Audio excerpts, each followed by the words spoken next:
Hi, and welcome to another one of my wonderful Learn and Grow Snappy Chats. I'm Christine Bell, and we're going to be talking to the wonderful Heather today, and we're going to learn and grow together because guess what? As small business owners, what I found in the last many years working for myself is most of us go through the same challenges. They might have different variations to them, but they're generally the same challenges, and we all go through some of the same challenges. So this is why I started these Learn and Grow chats, because we can feel very isolated. I don't know about you, Heather, but for me, it can feel very isolating sometimes when you work for yourself, especially if you're self-employed or just work for yourself. And it's so important to have other people in small businesses. And I found actually on LinkedIn, having a community is so amazing in terms of actually going, hold on, I'm having a bad day, but I'm talking to Heather, I'm talking to Mike, and actually, you know what, we're going through the same stuff, not necessarily at the same time. And it kind of picks me up and keeps me going. Would you agree with that sentiment? Yeah, absolutely. Because, being a solopreneur, sometimes I get really tired of just being on my own. I'm by myself everywhere. And it's really nice to have people that you can reach out to. Like, hey, I'm not alone. You're there too. And yeah. Exactly. I'm going to get you to, just lost my train of thought. I'm going to get you to introduce yourself shortly. I just want to say hello to Mike Asherburner to the house from the House of Hi, Community Mike. Business. So thank you for being there. We really appreciate your support. Yeah, Heather, I met you in 21, I think, on a Zoom call. You were in New Zealand, stuck in lockdowns, and we had a chat. And it was great to meet you. And then I met you through Mike's community as well, in 23, I think it was. Royce is here as well. Thanks for being here. And yeah, so tell me a little bit more. But I obviously know about you, but tell the world a bit more about yourself, because I love what you do. I love your posts because it makes me travel in my mind, at least. Yeah. So I am a corporate dropout. I worked in corporate for, I think, around 26 years. And I eventually just decided there has to be more to life than like feeling like I'm rotting at my desk waiting for retirement. And so I had this crazy idea to take a career break for like 6 months and go travel the world and then miraculously know exactly the next job that I wanted to do. So I quit in the end of 2017, early 2018, went out for my 6-month break. And 7 years later, I'm still traveling. And during that on time, break, yeah. whoops. So during that time, though, I realized what happened for me was as I was traveling, I loved it. And I'm like, why am I stopping? And, I basically just turned it into a business because I realized that, especially with the pandemic, there's this travel bubble that's going to burst and more people are going to want to do what I'm doing. And I've got all the information on how to afford it, like how to get started, all the stuff. And so basically I teach people how to do this full-time travel thing in a way that's customized to what they want and their desired lifestyle. And who knew that the recent election means that like more people probably want to go do what I'm doing. So Which is fantastic news in some ways, because I think you're absolutely right around the lockdowns.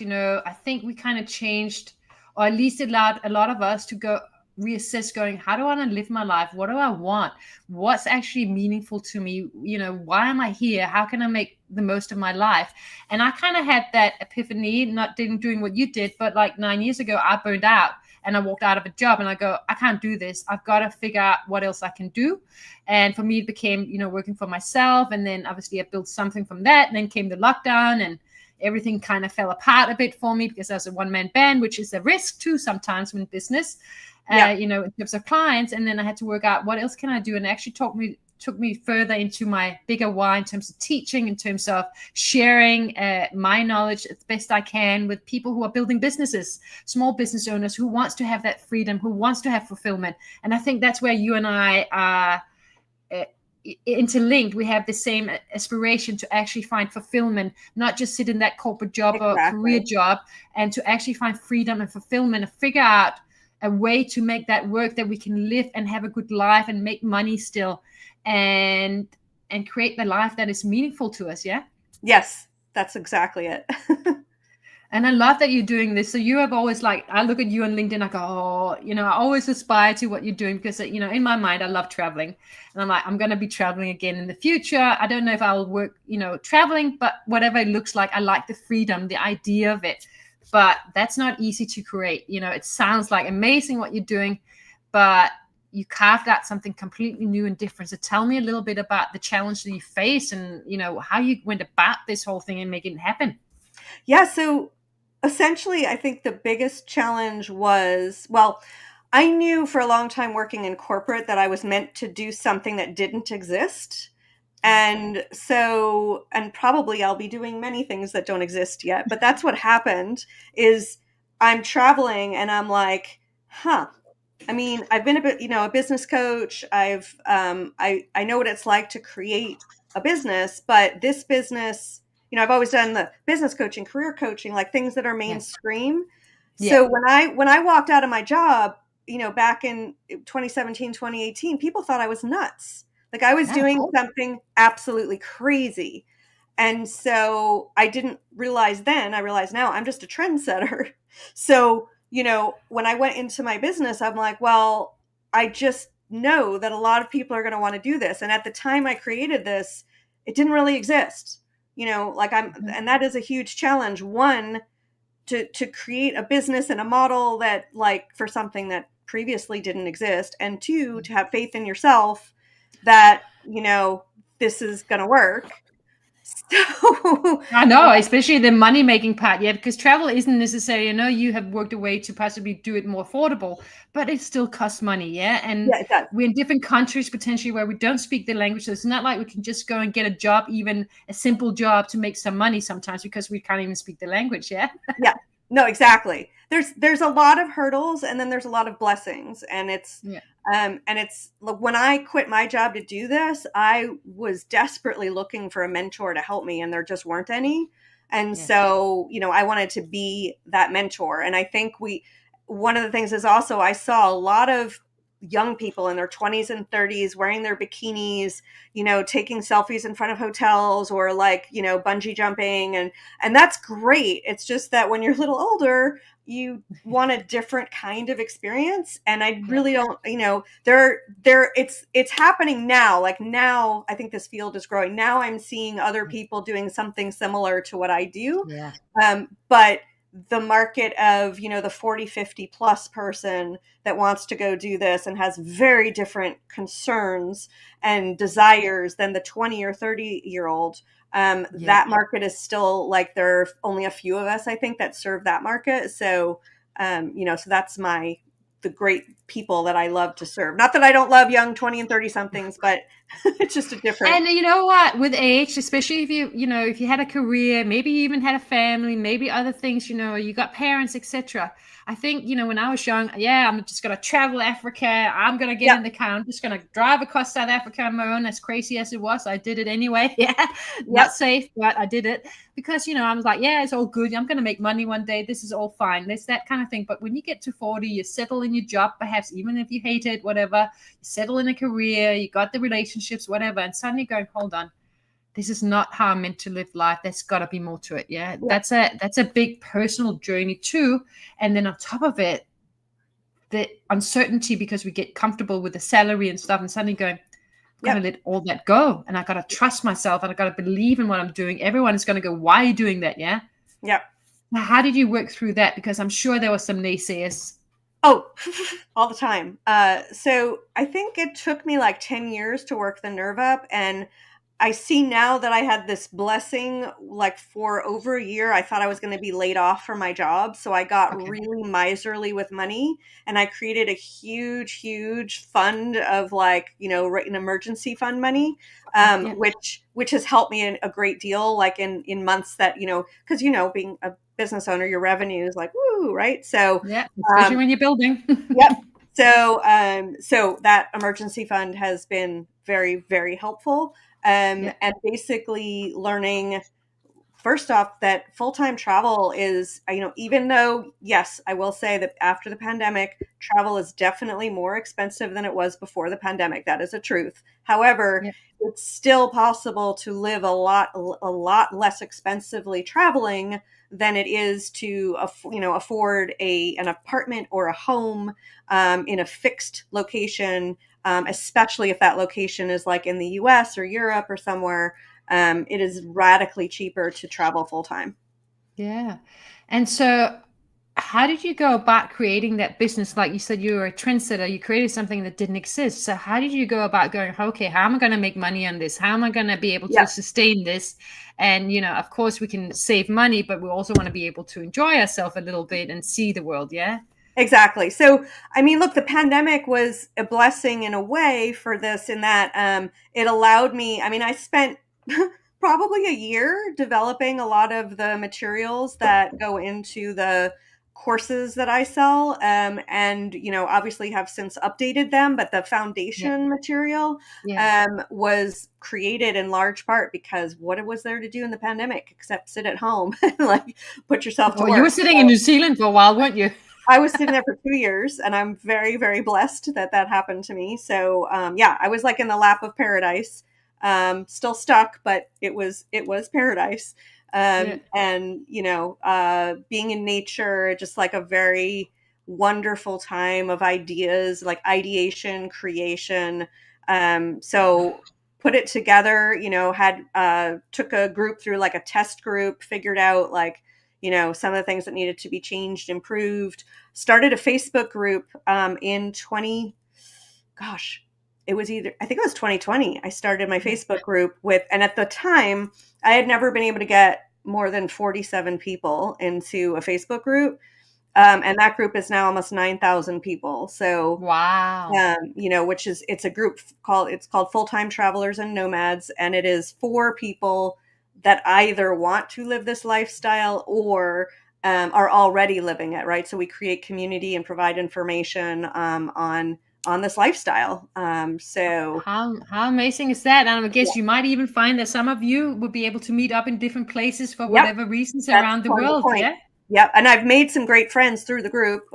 So yeah, it's really awesome because this lifestyle is definitely different. And you talked about the naysayers before, and so sometimes it's difficult to make friends with people that just are kind of like, wow, I love what you do, but there's no way I would ever do that. Like, I couldn't possibly, you get a lot of that. But those of us Yeah. that are doing it, you're like, yep, you get it. Like, I remember the first time I met some of my good friends, some people that are now good friends, we met in South Korea for the first time. So there we are in Seoul ordering a coffee, and we come back to our table after placing our order, and we sit down, and I'm like, I'm on my phone logging my expense, and I'm like, oh, I'm so sorry, I'm not using my, like, being rude, I just need to log my expense. They're like, oh, no, no, we're doing the same thing. So it's like, you just get each other. So it's Yeah, very yeah. cool. And how wonderful that you've been able to create. And this is a great idea, I think, that you created a Facebook because a group because it fits well with that channel, but also, it's a place to share where you can all, I guess, share pictures, where you've been, your to-dos, not to-dos, where to go, not to Yep. go. So it's actually accumulating a lot of knowledge and insights in there too, I imagine. Yes. Oh, yeah. There's great information in there.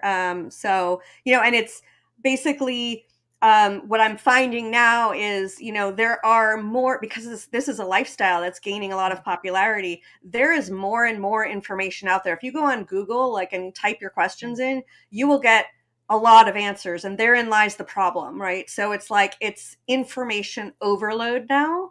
And Oh, fair so, enough. like, Yeah.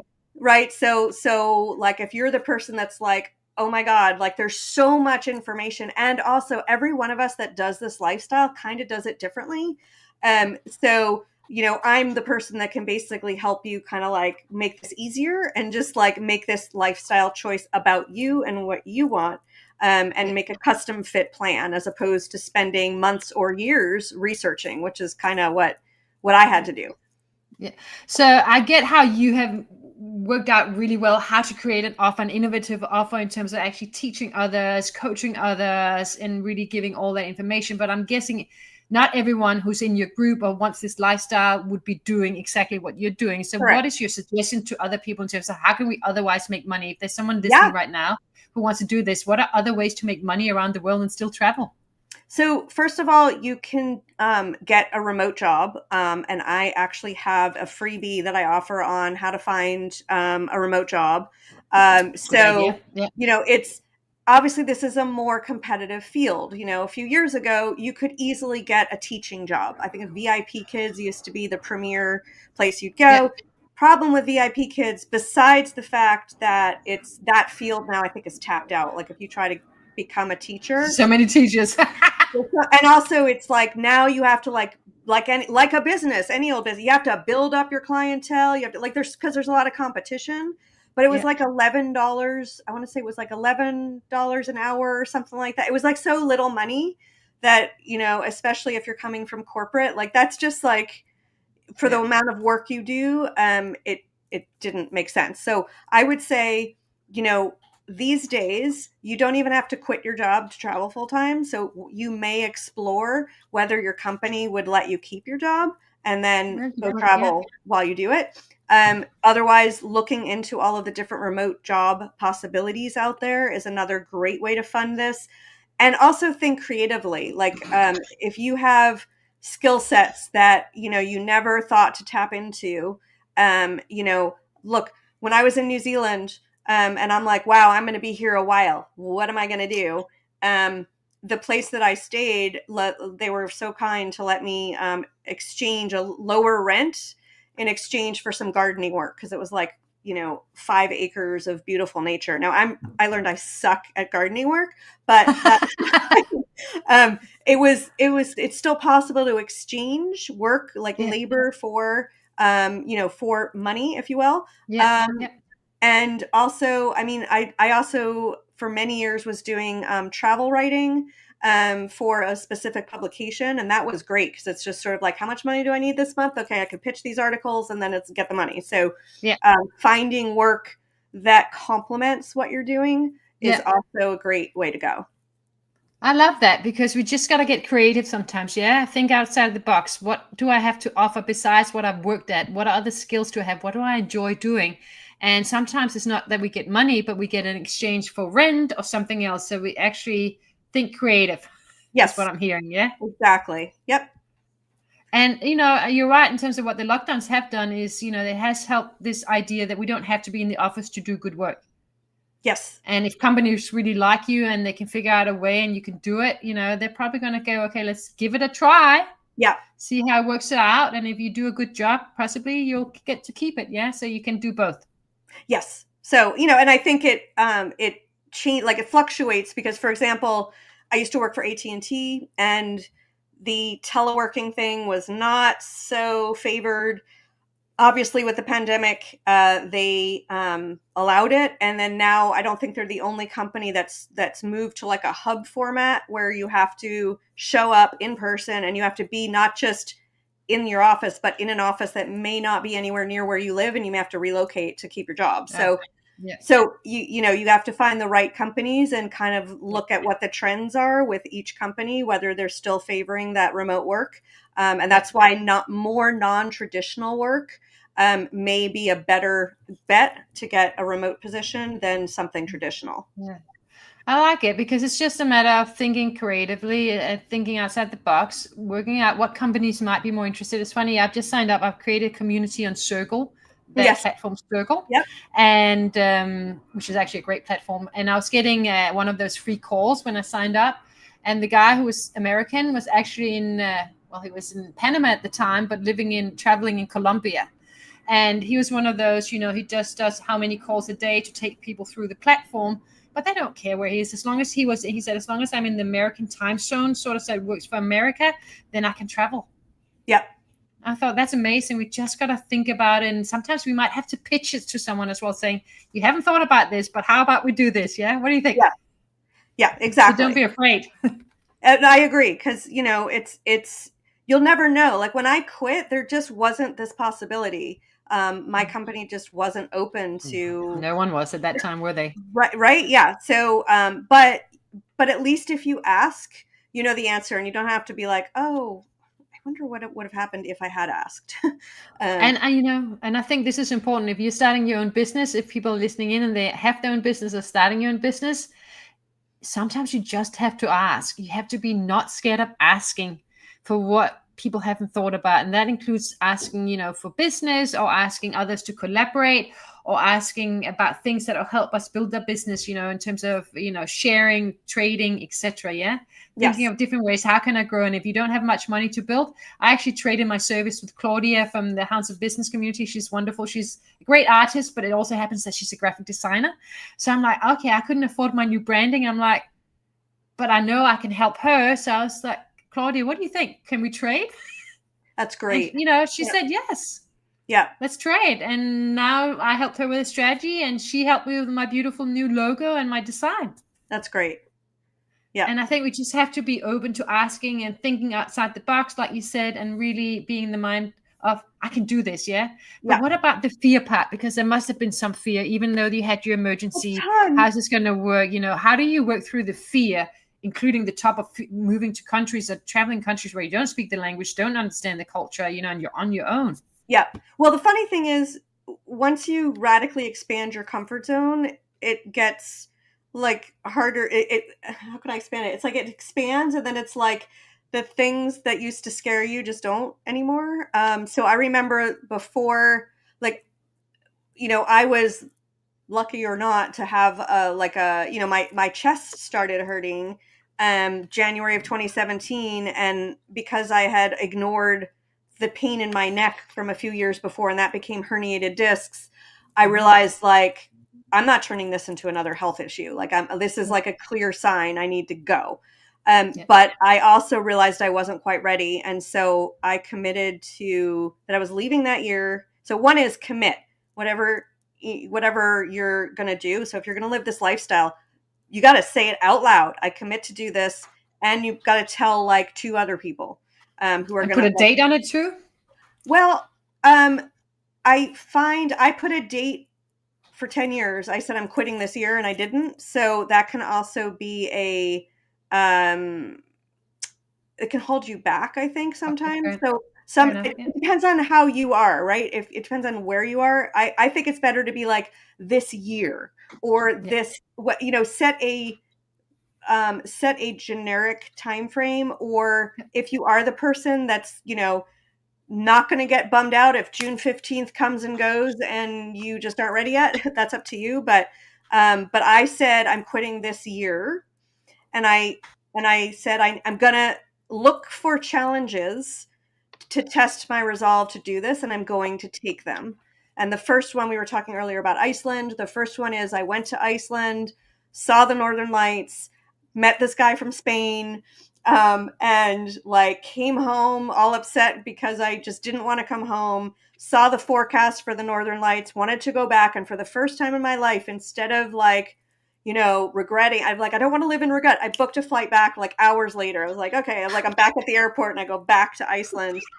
And I think I'm crazy, right? Because I think my turnaround might have been like the next day or something. And I'm like, I meet the guy in the row behind me has booked his trip like hours, like 8 hours before. I don't know, something crazy. So saw the Northern Lights. It was extraordinary. So that was like challenge number 1. And then I like ended up chatting with this Spanish guy for months. And I was like, challenge number 2, I'm like, I flew over to Spain to see him. And the relationship totally did not work out, but the point is, like, I did it. It was like something crazy. You took a chance. You did it. You took action. Yeah. And then the third and final test was, could I tell my mother? Because I knew she didn't want me to quit, and she didn't want me to do this. And that was hard as hell. And I got her drunk, delivered the news, and man, it was great. Went down easy till the next morning when she said, like, what's walking up going, what did we talk about? Yeah. And then like from the next month, she was giving me like, it felt like a reason a day why I shouldn't quit. And so, in retrospect, look, the universe is always testing you. Like, how badly do you want this? And I finally, when this happened, I finally had answers. Like I wasn't trying to argue with her or get her permission. I had already committed. So it was a very different conversation, and I saw a different part of her, and I saw a different part of myself. So it was a growing experience, because I think business, in whatever form you do your business, but when you add the travel to it in strange countries on your own, it really is around believing in ourselves, letting go of other people's approval. Yes. Even when they're not happy. out of love with us, we go, no, this is what my heart is calling me to do. I've got to do it. Yeah. Yes. And you got to know that your decision is yours alone to make, not everyone else's. And that's a hard one, I think.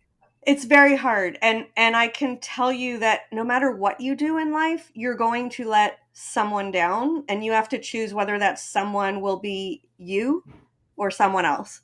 And I think I spent a lot of time letting myself down, and I got really tired of it. And so I'm really glad that I had the courage to, despite what other people thought, go and do what I wanted to do.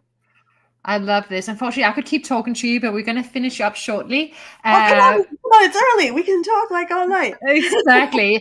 If you can quickly say, what is the two, I know you've been to everywhere in the world and it's hard to choose, but if you had to take 2 destinations where you had like some kind of experience that somehow changed your perspective on life, or it was just so beautiful, whatever, what would be the 2 destinations where you really sort of got, wow, that's really hard. Really hard. So one magical experience I had was Mauritius. And I do believe that that was like a spiritual, beautiful, I don't know what was going on there. There is something called astrocartography. And I kind of wonder whether that's just one of those places I'm like these stars and me align. I don't know. That was beautiful. I think also my first time in South America, places like Argentina, Peru, those were like, it's the colors and the magic and the, seeing animals I've never seen before, landscapes that just are unimaginable. And, those are a couple that come to mind. Yeah. And what I'm hearing here is, it's the world has so much to offer in nature. Yeah. Especially. It does. And there's so many magical places, but it's somehow, some of them sometimes for whatever reason at the right time will just somehow have a deeper place in our heart. Is that correct? Yeah, I think it's very unique. It's a very unique experience. Just because I had a magical time there, you might not. And you have to find, that's why I recommend when you pick a place to go, you follow your heart, because your heart will bring you to those places that are magical for you. Yeah. So I had a dream of, my mum was in Africa for a few years before I was born. So I always, this kid, I saw all these pictures, and I love animals anyway. And I saw all these pictures from Africa, Kenya, and animals. And I'm like, I got to go there. Yeah. And, lo and behold, I met some South African friends in Denmark of all places. And then they're like, come to South Africa. So I'm like, I got to go to South Africa. Yep. And it was so magical. I'm like, I got to get there again. And lo and behold, I got into the MBA down there, and I moved there for a couple of years. And for whatever reason, it didn't work out long term. But it was like, it was following my heart. Yeah. I was like, I got to do it. Just got to do it. See where it takes me, heartbreak or not. I would just got to go and experience this. Yeah. And I will never regret it. And I think that's what you're saying is just follow your heart. Whatever, don't question it. Just follow your heart. Yeah. I love South Africa too. And I do agree with following your heart, because at the end of the day, I don't have to. My biggest nightmare used to be waking up at 90 in a rocking chair and wondering what would my life have been like if I had had the courage to quit and travel. And follow your heart. Yeah. Yep. So I love that. Let's end on this. Thank you so much for being here. Really appreciate it. Before we go, how can people get, you're welcome. I was loving to have you on here. So, because, I love what you do and how you inspire me and others as well. Where can people find you? How can they reach out to you? And I just want to say, Royce is saying, wow, talk about challenges, Heather. But he's like, wow, amazing. And someone said, great advice. I can't see who that is. So thank you for being here. How can people find you? Do you got anything coming up, your community, etc.? If they want to join it, that sounds like an amazing opportunity. And feel free to put it in the comments afterwards as well, so they can find you. Sure. My website, you can get to me at fulltimetravelcoach.com. It forwards to heatherbegins.com. So either way, you'll get to my website. If you're interested in my freebies, if you want that remote work guide, just ping me and I will give you the URL to sign up for that. The Facebook group is called Full-Time Travelers and Nomads. So yeah, and LinkedIn, I think you put my LinkedIn profile on here. You can ping me on LinkedIn and I will let you know best ways to find the resources I have and get in touch. Oh, Claudia is like, oh my God, I just got here to the end of it. You didn't know, Claudia. I just gave you a big shout out for all the beautiful graphic works you did for me. So listen back, because I gave you, she's saying hi too. You got a full shout out here today. Thank you so much, Heather. I really appreciate your time. And yeah, I can't wait to speak to you again and see what next year holds for you in travels. And and Thank keep you. watching you traveling. Thank you, everyone. Bye.